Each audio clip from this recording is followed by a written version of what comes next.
ओम शांति। 24 सितंबर 2022 प्रातः मुरली ओम शांति। बाप दादा मधुबन। बाबा ने आज सुनाया, मीठे बच्चे, पहला निश्चय करो कि मैं आत्मा हूँ। प्रवृत्ति में रहते अपने को शिव बाबा का बच्चा और पोत्रा समझकर चलो, यही मेहनत है। मीठे बच्चे, पहला निश्चय करो कि मैं आत्मा हूँ।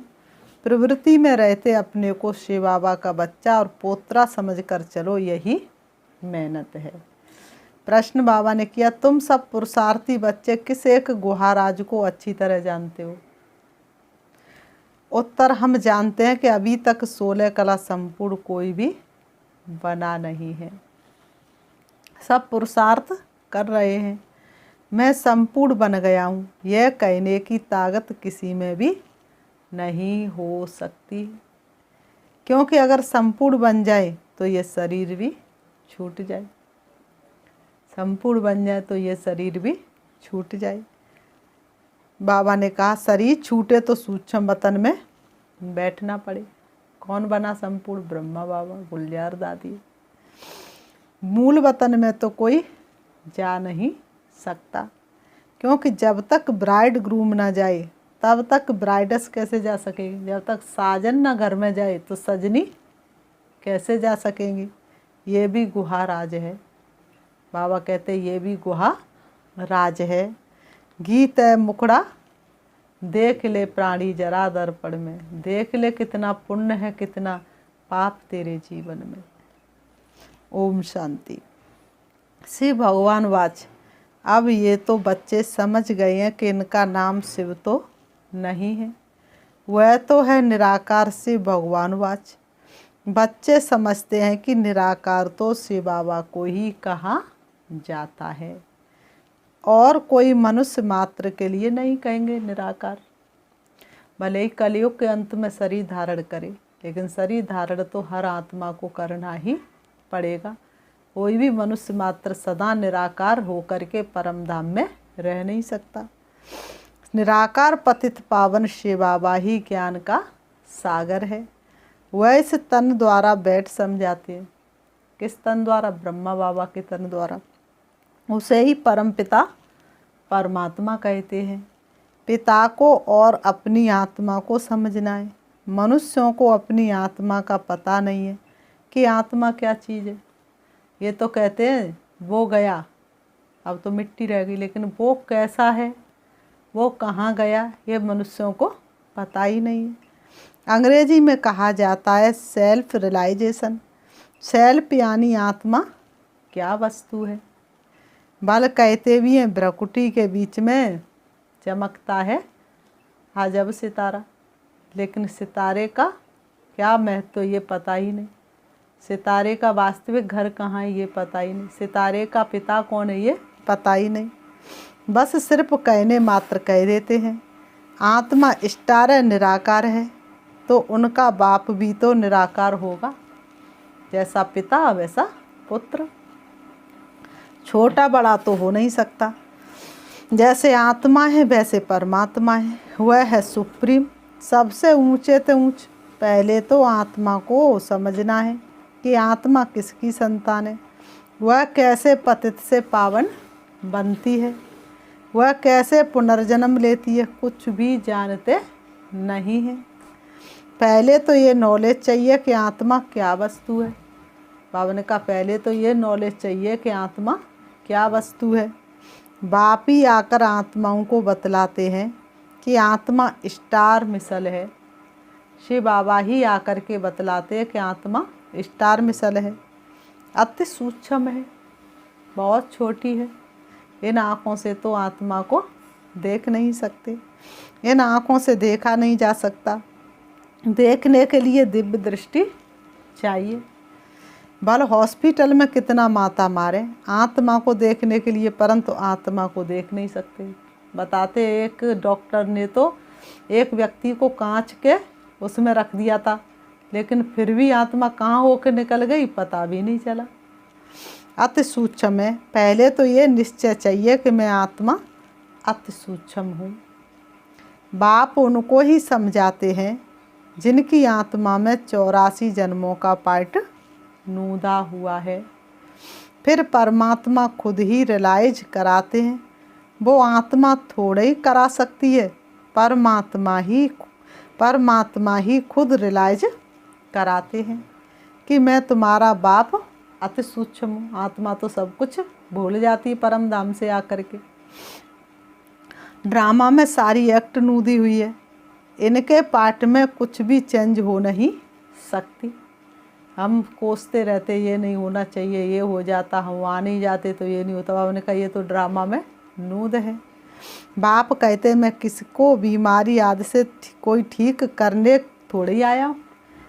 शिव बाबा कहते मैं बीमारी से ठीक करने थोड़ी नहीं आया हूँ। ये जिस्मानी बीमारी आदि तो कर्म भोग है। तुम तो मुझे कहते ही हो पतित पावन नॉलेजफुल ज्ञान का सागर आओ, हमको आकर पावन बनाओ, राजयोग भी सिखाओ। परमात्मा को ही बुलाते हैं, फिर बीच में श्री कृष्ण कहाँ से आया? परमात्मा को बुलाते तो बीच में श्री कृष्ण कहाँ से आया? श्री कृष्ण को सभी गॉड फादर थोड़े ही कहेंगे, श्री कृष्ण को थोड़ी ना सब भगवान मानेंगे, लेकिन शिव परमात्मा को सबने माना है। बाबा ने कहा सभी आत्माओं का बाप तो निराकार है। वह क्या है? दुख हरता सुख करता है। इसलिए भक्त लोग क्या कहते हैं? हर हर हर हर महादेव। महादेव अर्थात देवों के भी देव, जो क्या करते हैं? हर दुख को हर लेते हैं, और कोई तो दुख को हर नहीं सकता। बाबा ने कहा वह कैसे आया, कैसे पाठ बजाया, ये कुछ भी जानते नहीं। शास्त्रों में तो कुछ है नहीं। गीता है सर्वशास्त्रमयी शिरोमणि, जिस गीता से ही सतयुगी आदि सनातन देवी देवता धर्म की स्थापना हुई। पीछे फिर बाल बच्चे आए, और धर्म स्थापक की जो पुस्तक बनी वो क्या बनी? बाल बच्चे बने। धर्म शास्त्र मुख्य कौन से हैं? उस पर बाप समझाते हैं। मुख्य है गीता, जिससे ब्राह्मण सूर्यवंशी चंद्रवंशी धर्म की स्थापना हुई। किसके द्वारा? गीता के द्वारा, जो संगम पर परमात्मा ने आकर के सुनाई। संगम युग है ही ब्राह्मण धर्म। तुम जानते बाबा हमको ज्ञान सुना रहे हैं, जिससे हम शूद्र से ब्राह्मण बनते हैं, फिर सूर्यवंशी चंद्रवंशी बनेंगे। ये तो पक्का याद कर लेना चाहिए। बाबा कहते ये बात तो पक्की याद कर लेनी चाहिए। परमपिता परमात्मा ने ब्राह्मण देवता क्षत्रिय धर्म की स्थापना की है। बाबा ने आत्मा पर ही समझाया है। शिव बाबा ने आकर के किस पर समझाया? आत्मा पर। कई बच्चे अपने को आत्मा समझ बाप को याद करने में मूझते हैं। अरे तुम आत्मा हो ना, तुम्हारा बाप है शिव। जैसे आत्मा आर्गन्स बिना कुछ भी कर नहीं सकती, वैसे निराकार बाप को भी तो आर्गन्स चाहिए ना। वह इनमें आकर समझाते हैं आत्मा का रूप क्या है, परमात्मा का रूप क्या है। आत्मा का रूप क्या है, परमात्मा का रूप क्या है, ये तो कहने मात्र कहते हैं। दुनिया में मनुष्य कहने मात्र कहते ही, अर्थात रीति न आत्मा को जानते न परमात्मा को जानते हैं। परमात्मा का रूप बिंदी है, परंतु उनमें कैसे अविनाशी पाठ नूदा हुआ है, जो कब मिटने वाला नहीं है, ये कोई नहीं जानते। परंतु पाठ अनादि परंपरा से चले आते हैं। इनकी कब एंड होती नहीं, इनका अंत कभी होता नहीं। पुरानी दुनिया की एंड हो तब नई दुनिया हो, पुरानी दुनिया का अंत हो तब तो नई दुनिया हो। जब तक पुरानी बनी रहे और इसी में नई हो जाए, इसी पुरानी दुनिया में बाबा तुम ब्राह्मणों को सुंदर सी दुनिया बसा दे, तो कलयुगी मनुष्य क्या वहाँ पहुँचेंगे नहीं? पहुँच करके तुम्हें भी दुख का एहसास करा देंगे। इसलिए इस पुरानी दुनिया का अंत होता है, तब नई दुनिया आती है। बाबा ही आकर पतित दुनिया को पावन बनाते। बाबा ने समझाया है मुख्य धर्म शास्त्र है ही 4, जिससे 4 धर्मों की स्थापना होती है। पहले है गीता, फिर इस्लामी धर्म का शास्त्र, बौद्ध धर्म का शास्त्र, क्रिश्चियन धर्म का, फिर वृद्धि होती है। ये सब गीता के पुत्र पोत्रे हो गए, इसलिए गाया जाता श्रीमद् भगवत गीता, जो बाप ने गाई है। बाप कहते हैं ना मैं मनुष्य हूँ और ना ही देवता हूँ। शिव बाबा कहते हैं ना तो मैं मनुष्य हूँ और ना ही मैं देवता हूँ, मैं तो ऊंचे ते ऊंच निराकार परमात्मा हूँ। मैं तो सबसे ऊंचे ते ऊंचा निराकार परमात्मा, इसलिए कहते हैं ऊंचा जिसका नाम है, ऊंचा जिसका काम, ऊंचा जिसका धाम है। मैं कल्प कल्प इस साधारण तन में पढ़ाने आता हूँ। तुम जानते हो कि अभी हम बरोबर ब्राह्मण बने, फिर सो देवता बनेंगे। वृद्धि तो होती जाती। हाँ, कोई बीके बनना, बाबा ने कहा कोई बीके बनना मौसी का घर नहीं है। ब्रह्मा कुमार कुमारी बनना कोई मौसी का घर नहीं है। समझाया जाता है कि गृहस्थ व्यवहार में रहते अपने को शिव बाबा का बच्चा समझो। तुम शिव बाबा के पोत्रे भी हो तो बच्चे भी हो। अज्ञान काल में ऐसे नहीं कहेंगे कि मैं दादे का पोत्रा भी हूँ, बच्चा भी हूँ। तुम बच्चे दादे के हो शिववंशी। फिर शिव बाबा एडॉप्ट कर बीके बनाते हैं। वह निराकार हो गया, वह साकार हो गया। शिव बाबा कैसा हो गया? निराकार। ब्रह्मा बाबा साकार हो गया। निराकार बाप के तुम बच्चे, फिर कहते ब्रह्मा द्वारा मैं तुमको एडॉप्ट करता हूँ। तो ब्रह्मा के बच्चे होने कारण तुम मेरे पोत्रे हो। तुमको वर्षा शिव बाबा से मिलता है। तुमको वर्षा किससे मिलता है? शिव बाबा से मिलता है। बाकी धर्म शास्त्र उसको कहा जाता है जिससे धर्म स्थापन होता है। वेदों से कौन सा धर्म स्थापन हुआ? कुछ भी नहीं। महाभारत भी धर्म शास्त्र नहीं है। बाबा कहते महाभारत भी धर्म शास्त्र नहीं है। बाइबल धर्म शास्त्र है। गीता से तो देवता धर्म स्थापन हुआ। बाबा ने कहा गीता से तो कौन सा धर्म स्थापन हुआ? देवता धर्म स्थापन हुआ। बाकी भागवत रामायण में तो सारी दंत कथाएं लिख दी हैं। एक ने थोड़ी लिखी, दूसरे ने और मिलावट की। अब तो देखो तुम कितनी मिलावट है। वह तो धर्म शास्त्र नहीं है। मूल बात है कि अपने को समझना है। वह फिर कहते हैं कि आत्मा निर्लेप है, तो उल्टा हो गया ना। कहते हैं कि आत्मा पर कोई पाप का लेप छेप नहीं चढ़ता। वास्तव में आत्मा ही शरीर द्वारा खाती है, वासना लेती है। आत्मा निकली तो शरीर को कुछ भी, शरीर के ऊपर कुछ भी डालो कोई असर होगा? गाली दो तो भी असर नहीं। सुख दुख आत्मा ही फील करती है ना। महात्मा पाप आत्मा कहा जाता है। फिर आत्मा सो परमात्मा कह दिया तो रॉन्ग हो गया ना, गलत हो गया ना। सेंटर पर आने वाले कई बच्चों को यह भी पता नहीं है कि आत्मा क्या चीज़ है। सेंटर पर आ रहे लेकिन आत्मा का अनुभव अर्थात उन्होंने किया नहीं है, तो फिर प्राप्ति भी ऐसी ही होती है। तुम खुद कहते हो आत्मा स्टार है, उनमें ही सारा पाठ भरा हुआ है। आत्मा अति सूक्ष्म है। आत्मा को कब देख नहीं सकते। इन आँखों से आत्मा को कब देख नहीं सकते। हाँ, बाबा दिव्य दृष्टि से साक्षात्कार करा सकते हैं। साक्षात्कार किया फिर गुम हो जाएगा। फिर भी तुमको बुद्धि से निश्चय तो करना पड़ेगा ना कि हम आत्मा अति सूक्ष्म है। जैसे विवेकानंद का मिसाल सुनाते हैं कि उनको ज्योति का साक्षात्कार हुआ। विवेकानंद का मिसाल सुनाते कि उनको ज्योति का साक्षात्कार हुआ। देखा ज्योति उनसे निकल कर मेरे में समाई, परंतु ये तो साक्षात्कार हुआ, बाकी समाने की तो बात नहीं। आत्मा का साक्षात्कार हुआ लेकिन उनसे ज्योति निकल के मेरे में समाई, ये तो हो ही नहीं सकता। आत्मा का साक्षात्कार हुआ तो क्या? पाप कट गए, प्राप्ति हो गई। क्या वास्तव में अपने को आत्मा समझा, आत्मा में टिक गए, साक्षात्कार हो गया? तो नहीं। जब तक परमात्मा अर्थात आत्मा का ज्ञान ना दे तब तक कोई समझ ना सके, कितना भी साक्षात्कार हो जाए। आत्मा तो तुम हो ही। कितनी फालतू महिमा लिख दी है। साक्षात्कार हुआ, अच्छा उससे प्रारब्ध क्या है? कुछ भी नहीं, कुछ भी नहीं मिलता।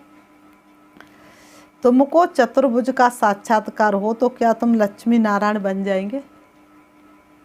तुमको चतुर्भुज का साक्षात्कार हो, क्या तुम लक्ष्मी नारायण बन जाएंगे?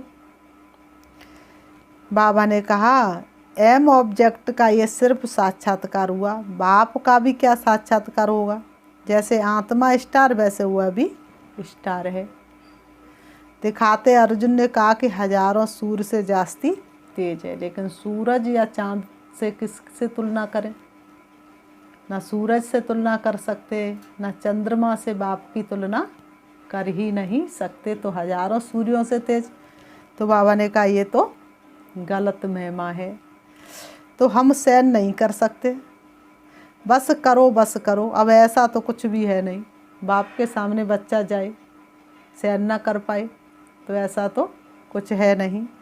आगे तो बहुतों को साक्षात्कार होता था, जो सुना हुआ था वह साक्षात्कार हो जाता है, समझते हमारी मनोकामनाएं पूरी हुई, बैठ गए, माला फेरने लगे, जैसी जिसकी भावना रही वैसी साक्षात्कार हो गया, सोचेंगे आज हमारी मनोकामनाएं पूरी हो गई। परंतु इसमें तो कुछ भी फायदा नहीं है। बाप कहते मैं राजयोग सिखाकर पतित से पावन बनाने आया हूँ, ऐसे नहीं मुर्दे में श्वास डाल दूंगा। बीमारी है तो जाओ डॉक्टर के पास, कोई कोई को भयंकर बीमारी होती है, फिर बाबा को याद करेंगे, भोग लगवाएंगे और कहेंगे बाबा मेरा बेटा ठीक हो जाए तो मैं ब्रह्मा भोजन भी कराऊंगी, मधुबन भी जाऊंगी। तो बाबा ने कहा ये क्या है, सब अंधश्रद्धा हुई नहीं बाबा के प्रति? और नहीं ठीक हुआ तो कहेंगे नहीं बाबा में भी कोई शक्ति नहीं है, तो उसको ज्ञानी तू योगी आत्मा कैसे कह सकते? इसका मतलब ज्ञान में ड्रामा में निश्चय नहीं था। तो बाबा ने कहा मैं बीमारी ठीक करने थोड़ी नहीं आया हूँ, बीमार हो तो जाओ डॉक्टर के पास, हम तो आए हैं पावन बनाने। पावन बनो तो पावन दुनिया में चलेंगे, जरूर पतित दुनिया का विनाश होगा, तब तो पावन दुनिया स्थापन होगी। महाभारत लड़ाई के बाद क्या हुआ? कुछ भी रिजल्ट दिखाते नहीं है। तुम बच्चों को अभी सृष्टि के आदि मध्य अंत का राज समझाते हैं, यह नॉलेज किसकी बुद्धि में है नहीं, आत्मा का ही ज्ञान नहीं है। बाबा से आकर पूछते आत्मा क्या है, बाबा को याद कैसे करें? बाबा बंडर खाते हैं। ऐसे बच्चों के प्रति बाबा बंडर खाते हैं। सर्विस करने वाले बच्चों में भी आत्मा परमात्मा का ज्ञान नहीं है, तो औरों को क्या सुनाते होंगे? हाँ, मुरली सुनाते रहते हैं, टीचर्स भी नंबरवार होती हैं, इसलिए मुख्य जो ब्राह्मणियाँ हैं उनको मुकर्रर किया जाता है कि क्लास में चक्कर लगाएं, एक एक से पूछे कि आत्मा का रूप क्या है, परमात्मा का रूप क्या है। सुपरवाइज करनी चाहिए, जब तक अपने को आत्मा समझ बाप को याद ना करे तो विक्रम विनाश भी हो ना सके। मनुष्य बिल्कुल पत्थर बुद्धि हैं, उन्हें पारस बुद्धि बनाने में मेहनत लगती है। मनुष्य पूरी तरह से क्या बन गए? पत्थर बुद्धि, तो उनको पारस बुद्धि बनाने में मेहनत लगती है। देलवाड़ा मंदिर में देखो आदि देवी का काला चित्र है, फिर ऊपर में स्वर्ग की सीन बनाई है। मंदिर बनाने वाले तो करोड़पति हैं, जानते कुछ भी नहीं। करोड़ों रुपया देलवाड़ा मंदिर में लगाया, लेकिन मंदिर बनाने वाले को कुछ भी पता नहीं। महावीर कहते परंतु अर्थ कुछ भी नहीं समझते। जगत अम्बा महारानी बनती है ना, आदि देव की बेटी सरस्वती है। मंदिर तो अनेक बनाए, ट्रस्टी लोग कुछ भी जानते नहीं। पुजारी भी कहेंगे हम तो संभालने के लिए बैठे हैं, हमें तो कुछ भी पता नहीं। मंदिर फलाने ने बनाया है, हम क्या जाने। मनुष्य आते माथा टेक कर चले जाते हैं। अब तुमको कितनी रोशनी मिली है, ये पढ़ाई है मनुष्य से देवता बनने की। मनुष्य गीता भवन बनाते, परंतु गीता किसने रची ये किसको भी पता नहीं है। बड़े बड़े करोड़पति बड़े बड़े मंदिर बनाते हैं, सोचते मंदिर बनाने से ही हमारा उद्धार हो जाएगा, जानते कुछ भी नहीं। बाप आकर सारे ड्रामा का राज तुमको समझाते हैं। अच्छा और कुछ नहीं समझते हो तो सिर्फ शिव बाबा को याद करते रहो, ये भी अच्छा है। शिव बाबा को याद करते रहो तो ये भी अच्छा है। बाप को याद करते हैं ना, बाबा ने कहा बाप को याद करते हैं ना। शिव बाबा है ही आत्माओं का बाप। मरने समय शिव बाबा के सिवाय और कुछ भी याद ना आए। भक्ति मार्ग में तो प्रार्थना करते रहते, भीख मांगते रहते, इतना करना दीनानाथ जब प्राण तन से निकले।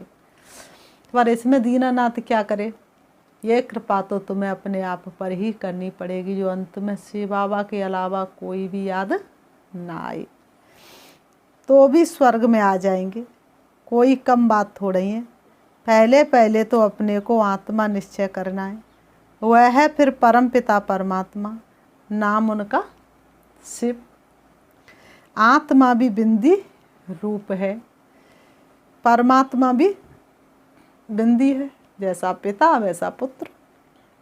जैसे आत्मा में 84 जन्मों का पाठ है, परमात्मा का भी पाठ है पतितों को पावन बनाने का। भक्ति में सर्व की मनोकामनाएं पूर्ण करता हूँ। दिव्य दृष्टि की चाबी बाप के हाथ में है।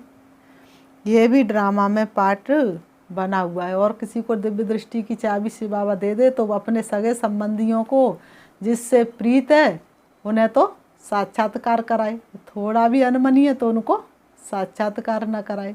इसलिए बाबा दिव्य दृष्टि की चाबी किसी के हाथ में थमाते नहीं। बाबा ने कहा, तो बाबा कहते भक्ति में भी सर्व की मनोकामनाएं पूर्ण करता हूँ। दिव्य दृष्टि की चाबी बाप के हाथ में, ये भी ड्रामा में पाठ नूदा हुआ है। नौदा भक्ति से साक्षात्कार होना ही है। अशुद्ध कामनाएं शैतान रावण पूरी करता है। ये जो रिद्धि सिद्धि आदि सीखते हुए मेरा काम नहीं है। बाबा ने कहा ये मैंने नहीं सिखाई रिद्धि सिद्धि। जिससे मनुष्य किसको दुख देवे वह कामनाएं मैं पूरी नहीं करता हूँ। अभी सब बच्चे पुरुषार्थी हैं, 16 कला कोई बना नहीं है। जब तक विनाश हो तब तक पुरुषार्थ चलना ही है। किस को भी ताकत नहीं जो कहे कि 16 कला संपूर्ण बन गए, बन ही नहीं सकते। वह अवस्था होगी अंत में। भले कोई रात दिन उठकर बैठ जाए परंतु नहीं बन सकेगा। इस समय कोई कर्मातीत बन जाए तो शरीर छोड़ना पड़े, सूक्ष्म वतन में जाकर बैठना पड़े, मूल वतन में तो जा ना सके। पहले ब्राइड ग्रूम जाए तब तो ब्राइडस जाएगी, उनसे पहले कैसे जा सकते। बुद्धि भी कितनी दूरादेशी चाहिए। फिर बाबा ने कहा अच्छा, मीठे मीठे सिकीलते बच्चों प्रति माता पिता बाप दादा का याद प्यार और गुड मॉर्निंग। रूहानी बाप की रूहानी बच्चों को नमस्ते। हम रूहानी बच्चों की रूहानी बाप दादा को याद प्यार और नमस्ते नमस्ते नमस्ते। धारणा के लिए मुख्य सार नंबर 1, साक्षात्कार आदि की आसना रख निश्चय बुद्धिमान पुरुषार्थ करना है। पहले पहले निश्चय करना है कि मैं अति सूक्ष्म आत्मा हूँ। नंबर 2, बीमारी आदि में बाप की याद में रहना है। यह भी कर्म भोग है। याद से ही आत्मा पावन बनेगी। पावन बनकर पावन दुनिया में चलना है। वरदान, ज्ञान और योग के बल द्वारा माया की शक्ति पर विजय प्राप्त करने वाले माया जीत जगत जीत भव। ज्ञान और योग के बल द्वारा माया की शक्ति पर विजय प्राप्त करने वाले माया जीत जगत जीत भव। स्पष्टीकरण, दुनिया में साइंस का भी बल है, राज्य का भी बल है और भक्ति का भी बल है, लेकिन आपके पास है ज्ञान बल और योग बल। यह सबसे श्रेष्ठ बल है। ये योग बल माया पर सदा के लिए विजयी बनाता है। इस बल के आगे माया की शक्ति कुछ भी नहीं है। माया जीत आत्माएं कभी स्वप्न में भी हार नहीं खा सकती। उनके स्वप्न भी शक्तिशाली होंगे। तो सदा ये स्मृति रहे कि हम योग बल वाली आत्माएं हैं, सदा विजयी हैं और विजयी रहेंगे। स्लोगन है, कर्म करते कर्म के बंधनों से मुक्त रहना ही फरिश्ता बनना है।